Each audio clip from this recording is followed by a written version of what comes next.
So here we have Overgrowth as our first map of this best of 3, and things are gonna be very, very fun. We've got a team kill situation, and that always leads to some treachery, some unpredictability, and some excitement.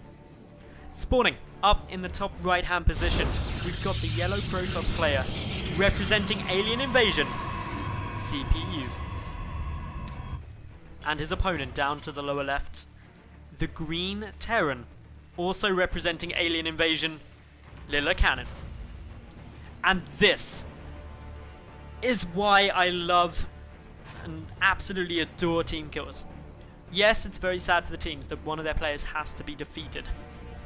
But for us, the viewers, for me, the caster, it means that we get 2 players who quite likely are very familiar with their opponent's playstyle.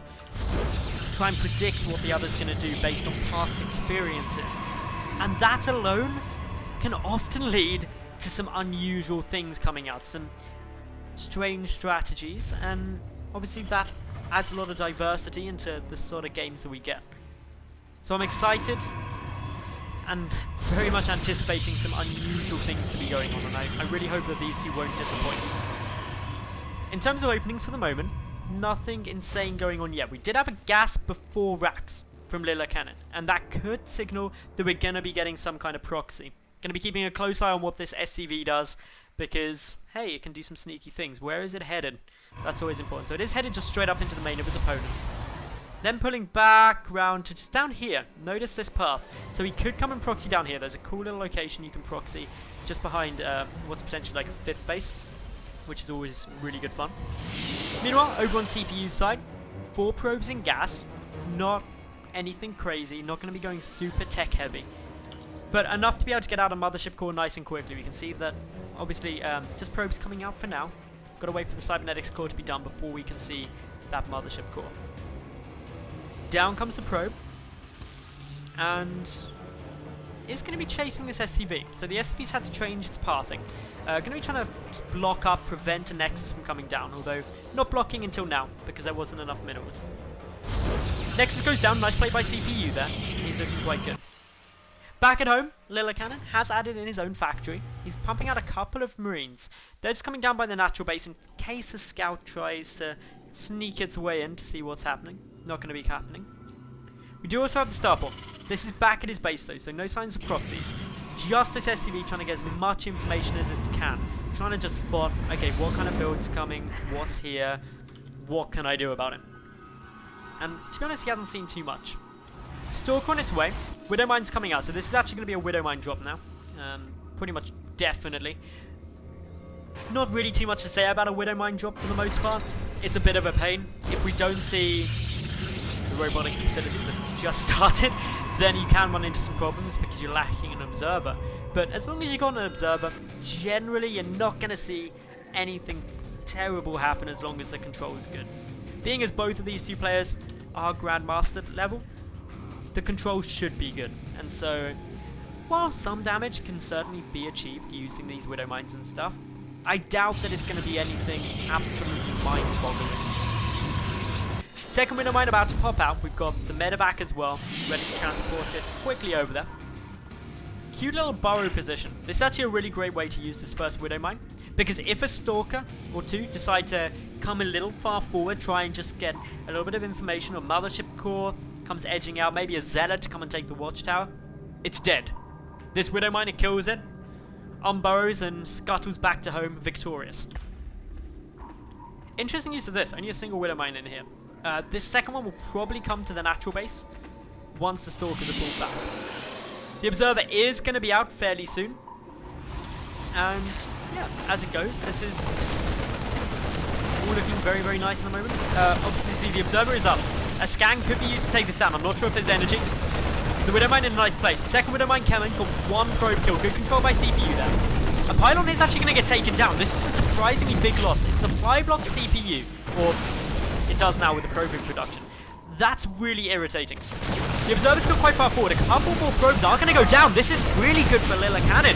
Nice little Widowmine hit as well. Gets a good little bit of damage down.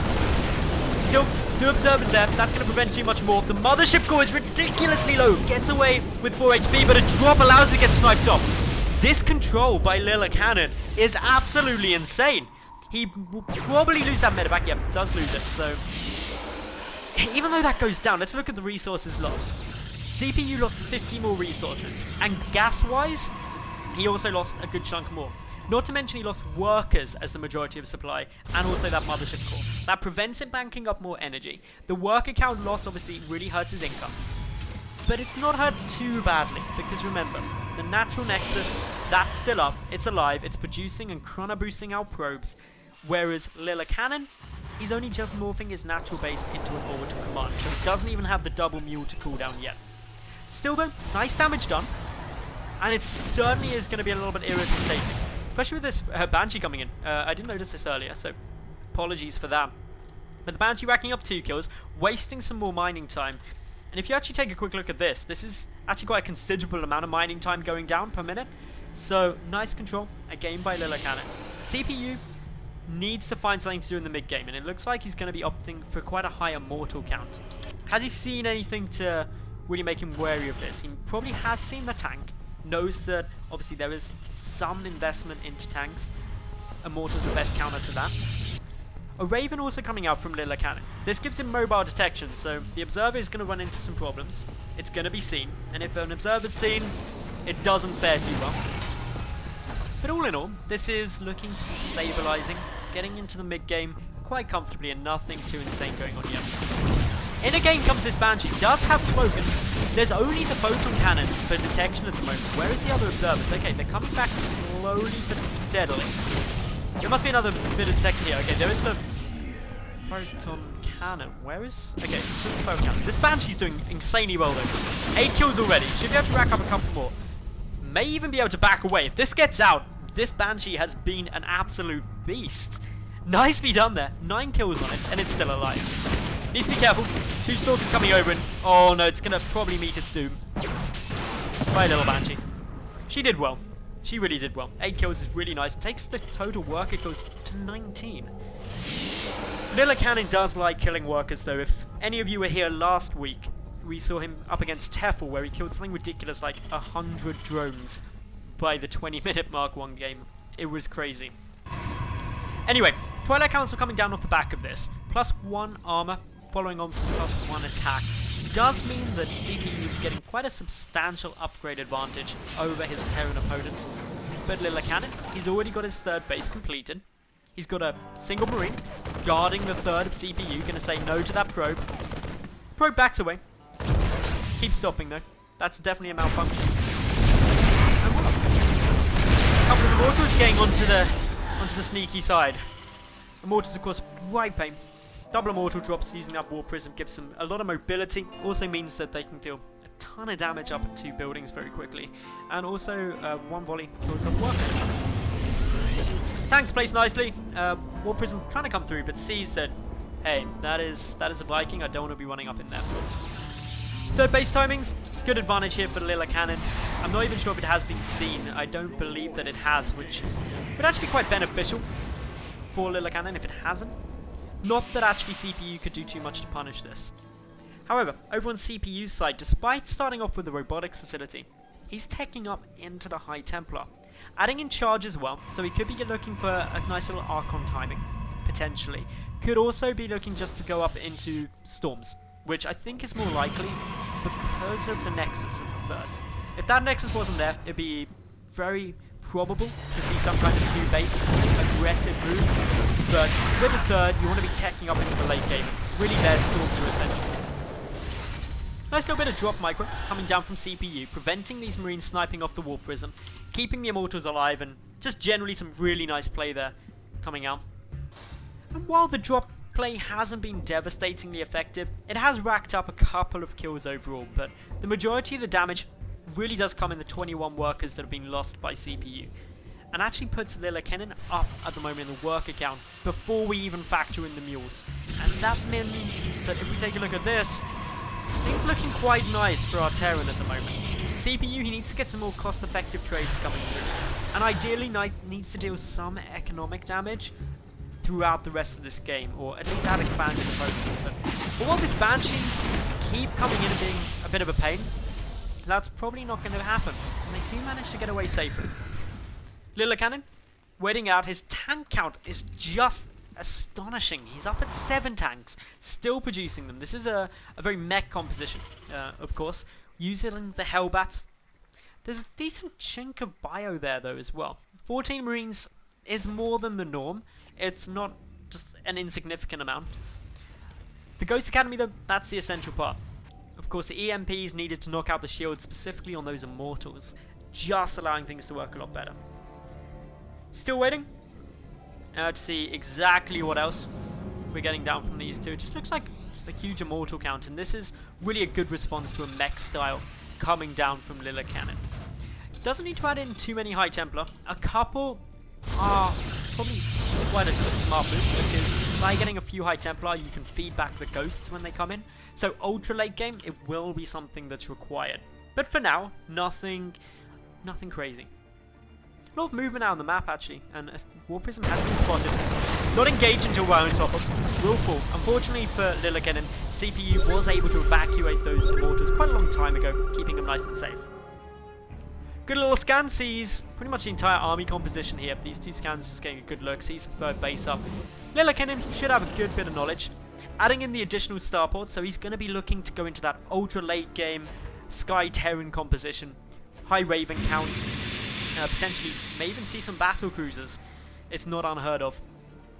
And yeah, probably going to be getting a bit of a passive moment, at least until Lillekanin gets out a few more Ghosts. If he tries to move out without enough Ghosts, he will start to struggle, but this is a very, very passive game in the mid game. It was the early game was where this damage came down, the majority of it.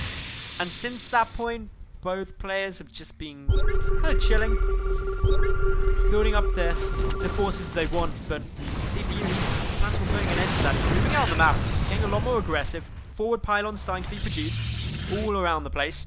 Watchtowers getting taken down.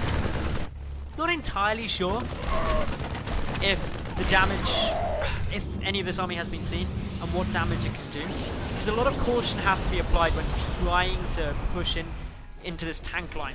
It'd be fine if you caught it at a bad position, but thanks to this sensor tower that has been really nicely placed, it's going to be very difficult to move this army through, because Lillekanin instantly knows where this is going. He gets a good scan to see the majority of the army.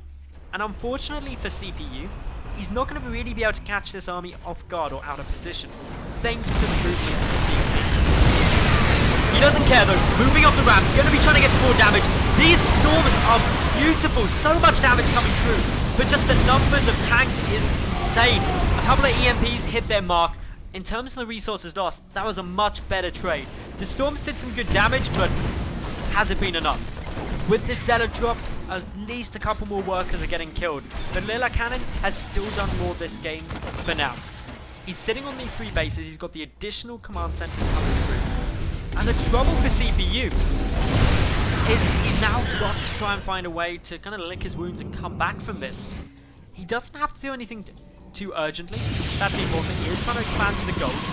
Not having too much of a nice time taking this gold base. It's been discovered instantly. The Banshee waiting over here, just dishing out a fair amount of damage, and it's always a bit of a pain when you know you've been scouted early like that. You never really want it, because obviously that gives your opponent all the information they need. They know that, okay, if he's expanding, he's not investing units or resources to come and kill me right this second.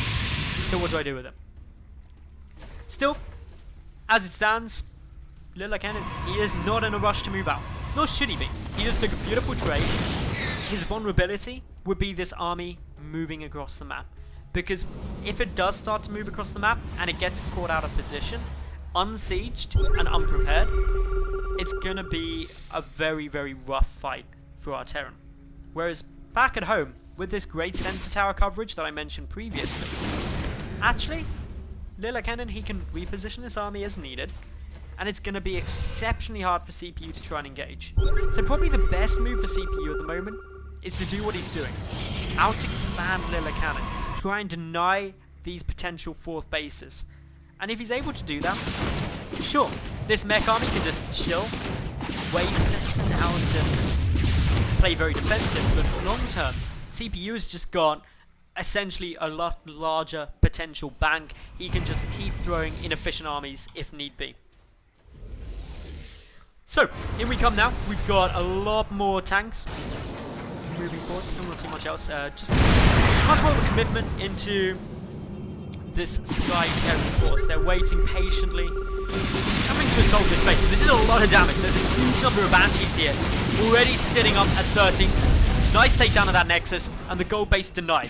Lillekanin has really achieved everything that he wanted to do here, just by waiting it out. Siege tanks in a good position, of big on engagement coming through here. The Archons padding the front, but they're absolutely melting. That leaves pretty much nothing to do with the Banshee, and while the Archons aren't doing the best job against the tanks, this army just melts. Lillekanin is now hugely up in supply. He's got an incredibly strong force. GG is called. And Lillekanin takes game number 1 of this best of 3 very convincingly.